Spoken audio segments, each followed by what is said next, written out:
So Neville, vintage 2020, been a vintage of some big challenges, and some say it's a basket vintage, some very low yields, following bushfires, a drought, then a flood.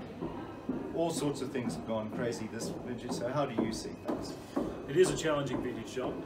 It's a good year quality-wise for Barossa Valley though. We are very fortunate this year. There's a lot of talk around the world about the big bushfires we had across Australia, and it has impacted a lot of Australian agricultural areas. People must remember that Australia is a very large country, and the fires that impacted were a long way from the Barossa Valley. And we've done a lot of really stringent checks to make sure that there is no issue with bushfire effect in our grapes, and we're very comfortable that they are looking really high quality. So we're harvesting, we're in the middle of it now, full swing. The winery is running 24 hours a day, and the quality of the first ferments coming through looks to be very good. Very intense wines from this. I've noticed the colours are really deep and intense.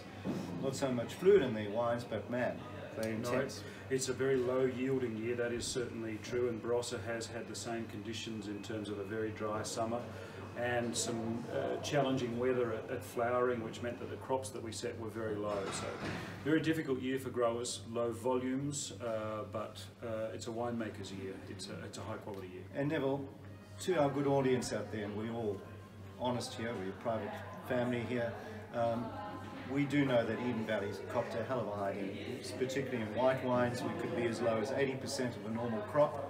These are challenges. Yeah. And you know, we just got to get into these and go through it. Now, fabulous customers out there need to be with us. We are so lucky as a company that we have our 7 own vineyards, and you know, we've got another 2 in Cowra, which are big vineyards, and that we've got our own vineyard base to fall back on. How many growers have we got this year?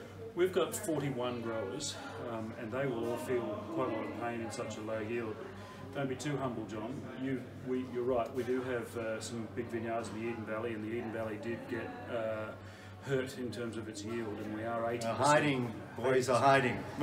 Just so, like the English rugby team got a hiding in the World Cup. So we have that's a financial cost and a low return year for everybody in the game.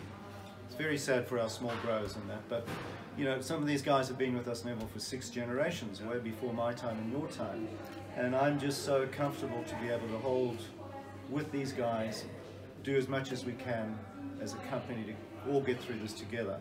I see the crew down there very busy, and it's a great one. It's a great one. Yeah. You know, we can't have every day as a month full of smiling celebrations on Sunday, and that's how it is. Thank you, John. Yep, good challenging year. We'll have some great quality, and I look forward to seeing the finished wines. Go, the top 100 winemaker in the world, Chief Winemaker Neville Rowe. Let's give him a round of applause. Yay! Thanks, Neville. Thank you very much.